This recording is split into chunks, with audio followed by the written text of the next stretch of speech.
maanta oo maalintii ugu dambeysay ah sida dadkii iga horreeyay dhan ay wada tilmaameen waxaan salaamayaa dhammaan dadka sharafta badan ee meesha isugu yimid oo ay madaxdoodan ugu horreyso haday tahay madax dhaqan iyo madaxda siyaasadda dawladnimada intaba waxaan leeyahay dhammaantiin wa salaamu calaykum waraxmatullaahi wabarakaatuh waxaan rabaa inaan ku bilaabo warkayga mahadcelin aan u mahadcelinayo mu'asasada macalin nuur maxamed siyaad iyo khaliifka oo hogaaminayay oo sida deeqsinimada ah iyo soo dhaweynta iyo maqaamkan fiican dadkan maxaan ku yiraahdaa tirada badan isugu keentay aad iyo aad ayay u mahadsan yihiin guddigii farsamada qabanqaabadan muddada bilaha aad u fara badan ee la soo sheegay soo waday maanta meeshaan ku soo gunaanaday ayaguna sidoo kale mahad ballaaran ayaan u jeedinayaa intii farsamo ahaan ku dhex jirtay iyo intii dhaqanka iyo duubabka ee hagaysay ee hogaaminaysay ee talada marjaca u ahayd intaba dhammaan iyo siyaasiyiintaba waxaan leeyahay idinkana aad iyo aad ayaad u mahadsantihiin guul ayaad keenteen waxaan sidoo kale rabaa inaan ayagana halkan ka xuso qurba joogta Soomaaliyeed gaar ahaan qurba joogta beeshan ayadana shirkan muxuu ahaay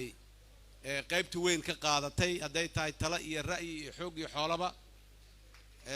ayaguna waa mahadsan yihiin meel kastoo ay caalamka ka joogaan intaa kadib wixii haboonaay ee shirka laga dhihi lahaay oo dhan maalmihii la soo dhaafay ayaa laga yiri communique-gana waa loo akhrin doonaa wixii wanaagsanaay ee la isla gartay ah waxaan rabaa inaan hoosta ka xariiqo laba arrimood mid waa mid local ah oo maxalli ah oo annaga noqoysayso oo qof walbo maanta meeshan soo istaaga ama afartii maalmood oo maanta ugu dambeysay meeshan soo istaagan oo ka dhawaajiyay waa xawaaye Banaadir State dawlad goboleedka Banaadir waay maalin dhaweedna waa sheegay haddana waxaan rabaa inaan ku celiyo xusuusta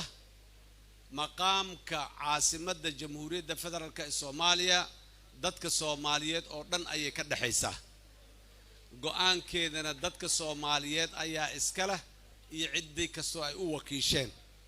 ayaa go'aan ka gaarayo dastuurku ku cayimayo ka heshiinayo ka wada xaajoonayo marka dambena muxuu ahay go'aan ka gaarayo laakiin dadkan malaayiinta ah ee magaaladan ku nool inay maamul yeeshaan oo maamulka iyagu ay rabaan ay ku qanacsan yihiin iyo hoggaanka ay rabaan ay sameystaan oo danahooda ay u dhiibtaan ay kula xisaabtamaan sida maanta dalka dacaladiisa kala duwan oo dhanba ay tahay taasi waxay u taallaa dadka gobolka Banaadir degan intaan meesha fadhiday inta ka maqan dawladdu dooray ku leedahay inay fududeyso inay sahasho wixii looga baahan yahay dadkan ka codsadaan inay la timaado laakiin talada lagu gaarayo sameynta maamulka shuruucda loo degsanayo dadka loo magacaabanayo ama loo soo xulanayo inay noqdaan hay'adaha kala duwan ee maamulkaas uu yeelan doono nidaamka iyo sharciga iyo waxa isku hagaya dadka maamulka gobolka Banaadir ku nool lagu dhaqayo waxay ka go'daa waa dadkan ayaga iyo inta kale oo maxaan ku raada maanta aan madashan fadhiyin laakiin caasimadda magaalada Muqdisho degan ayay ka go'daa waxaana la rabaa in ay isu yimaadaan ay ka tashadaan go'aanna ka gaaraan sida ummadda Soomaaliyeed ee meel kasta degan gobol kasta degan jamhuuriyadda ay go'aan uga gaareen maantana ay muxuu ahay ugu shaqeynayso ayaguna inay u shaqeysaan la rabaa insha Allah waana u shaqeynaysaa taas waxaan rabaa dadku inay ku seexdaan kuna soo toosaan iyagay sugay cid kale uguma maqna iyagay sugay dadka gobolka Banaadir degan oo la maamulaayo ayay sugay inay sameystaan waxa ay rabaan maamul uu leeyahay waa noo jooga haddaba intikaraankiisa ay dadaalkiisa u qabtaa sharaf waana soo lahaa jirnay maamul gobolka Banaadir haddana waa noo jooga oo meesha cidla ma aha laakiin nidaamka dalka isbedelay gobolka Banaadirna la jaan qaaday oo ay ka mid tahay ciidan hadii aan leeyahay taas marka waa tii localkeed intaasaan uga baxaya haddii aan u soo noqdo midda nationalka ah dabcan horena waa looga wada hadlay horena halkan waa ugu sheegnay dalkani dawladnimadiisa wax waa ka dhiman yihiin laakiin meel aad iyo aad u fiican ay joogtaa safar dheer oo ay soo gashay burburkii 30 sano ka dambeeyay 20 sano ugu dambeeyay maamul dawlo oo mar walba soo horumariyo saaka halkan aad looga sheegay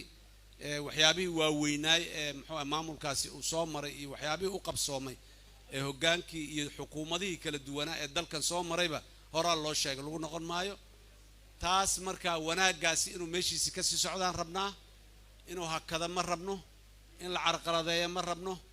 in maxaan ku raadaaye muxuu dib loo celiyo ma rabno in magac xumi ay u soo kororto ma rabna inay magac qurxoonaan iyo wanaag u sii korortaan rabnaa ayada oo lagu saleynayo mar walba laba arrimood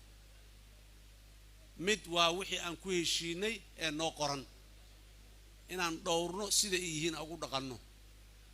wixii aan ka weyno warqadihii aan heshiisyada ku qorannayna inaan isaga nimaadon ka tashanno see yeelnaa aan dhahno waa hubaal si aan yeelno inaan helayn waa arrinta marka muxuu ahaay aan labadaas ayaa muxuu ahaay quruxda maanta jirta ay ku timiday labadii baanay ku sii socon kartaa intii muddo ka bacdi waa laga yaabaa wax kastoo maxaa yimaadaba in xeerarkeenna wax ay qorayaan oo ay qeexayaan oo aanba u baahnayn hore looga tashaday oo la isku noqdo ha laga tashado la yiraahdo inaanan loo baahana laga yaaba laakiin aan gaarna meeshaas aan gaarsiino waa u sii dhawaanaynaa maalinba waxbaan samaynaynaa waxaan rabnaa xilligaanoo kale markii ay tahay dhaqanaa jiray dowladnimaduna dhaqanay leedahay sideedaba xilligaanoo kale marka la joogo ma aha xilliga shuruuc ha la sameeyo hay-ada ha la magacaabo wax ha la dhiso inta ha laga boodo xagga ha laga dhaca la yiraa ma aha xilligaanoo kale waxa waaye xilliga la yiraahdo war waxa yaynaga kala baahin oo naga kala daadinina aan tubtii ay lahayd aan marsiino xilliga la yiraa waay hoggaanka dawladda ee maanta jooga iyo xukuumaddiisa iyo madaxdiisa iyo mas'uuliyiinta joogto dalka marna inuu marnaado oo marnaani ay jirta maaha laakiin dee wax kastoo joogahay maqaam iyo magac iyo wax loogu talagalay shaqo ay leeyihiin xukuumadda maanta joogto meeshaasay ku aadan tahay ha ka soo baxdo ha hagaajiso ha iska ilowdo waxyaabaha aan dadkaani aqbalaadooda aanay ku imaanayn wax kasta oo dadkaani aanay aqbalina sharcina maaha qaanuunna maaha mana dhaqan geli karaan dadkuna xilligan la joogo waxay aqbalanayaan waa